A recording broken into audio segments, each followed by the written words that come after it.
Hello, and a very warm welcome to another of my video podcasts on positive aging. Today, I want to talk about confidence, or to be more precise, a sudden lack of confidence. Looking back, when I wrote my book on positive aging, which is way back in 2009, I remember doing a survey, and one of the most striking results from that survey was how many people said, "Oh, I love being over 50. I love the fact that I feel I can speak up for myself in relationships, in shops, in odd situations, and I never used to be able to do that." So there is that aspect of confidence that does tend to grow with age. But I would say to anybody still in your 50s, enjoy that, because and I don't want to sound negative by this, but as you get older, there are more things to contend with, really. The older we get, the more we might get illnesses ourselves or injuries, but certainly people around us do, and all sorts of life changes happen. And there are just things that perhaps take longer to get over than they did. And it doesn't take that much for somebody who's quite confident to suddenly feel a distinct lack of confidence. Now, for example, I know somebody who recently injured his hip, and now he's waiting for a hip replacement. And this is somebody that's always been a very active person, and he doesn't quite feel the world is the same, while there are things that he can't do because he's injured, and that's knocked his confidence.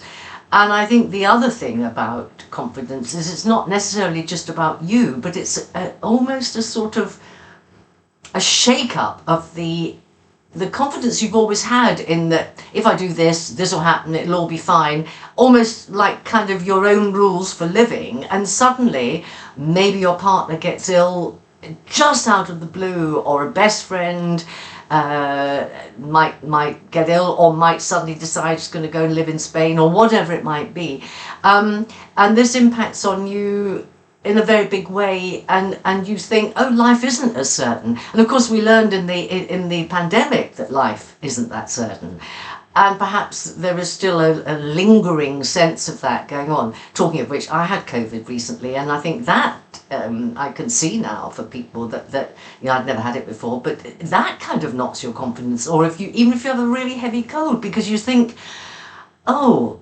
suddenly you're feeling awful, and I think it occurs to you that, oh, now that I'm, in my case, 76, maybe I might always feel like this. Maybe this time I won't get over it.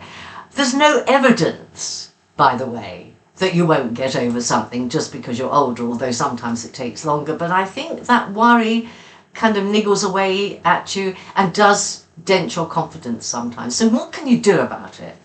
Well, I think the thing is, first of all, to recognise it's happening and recognise it happens to all sorts of people, and maybe talk about it to people, because it is happening to us all, and we might as well share it. And if you're the bold one and does that, I bet you anything you like, people go, oh yeah, I feel like that. And you might have done them a favour by exposing it. I also think it's really important for you to look at the evidence, and instead of going, oh, I think I'm always going to be like this, just look around you. You probably know 93-year-olds who are still fizzing with energy, and just think, yeah, I've got flu, but I don't think it will go on forever. So you need to be a bit rational and not allow the irrational thoughts to take over. I also think it's a very good time to remind yourself of all the things that you've accomplished in your life. Think back to when you took that exam and you didn't think you'd pass it and you did. Think back to when you were coping with 3 children under 6 or whatever it was, and you didn't really have much money and you'd got a job, but you did cope. Think back to the things that you think, well, I did do well there. Allow yourself to dwell on those and remind yourself you're still that person. I also think that looking at something to do with your appearance very often helps. I know that might sound a little bit superficial, but really, when you are a bit lacking in confidence and it's been zapped somehow, you sometimes don't really want to bother with your appearance, but actually that's the very time you should bother. And maybe you need to shake it up a little bit. Maybe you need to have a change of hairdresser, for example. I mean, when I moved here, not quite in the depths of Suffolk, but you know, it is. And I found that there was a woman who works on her own in a tiny village. And, you know, this would save me, A, a lot of money, B, she was highly recommended, and C, it would be easier than having to drive into Norwich or Ipswich or whatever.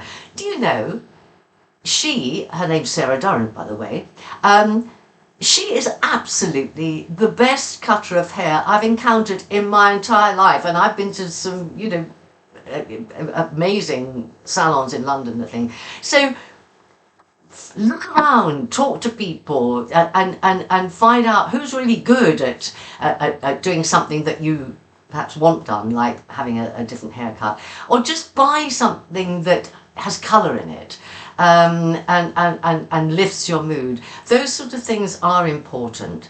I think also getting together with friends when you're lacking in confidence is very good for you. Now, it's easy not to.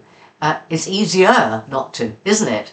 But I think that when you're with a group of friends, people that have known you for a very long time, you do feel an increase in your confidence, because there's something about the affirmation for you, their love for you, that reminds you that you're somebody who is lovable and somebody worth bothering with. And I really believe that that is quite a tonic. And my last little bit of advice is, especially when you're feeling quite down on yourself, do not say things to yourself like, oh, you'll never master that, or God, you're an idiot. Just don't do that. I think it gives the wrong messages to the brain, and it makes you feel worse, not better. So in conclusion, I think dips in confidence, particularly as you encounter life's reverses, they are normal. We all have them.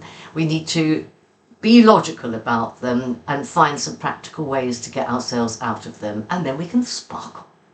See you next time.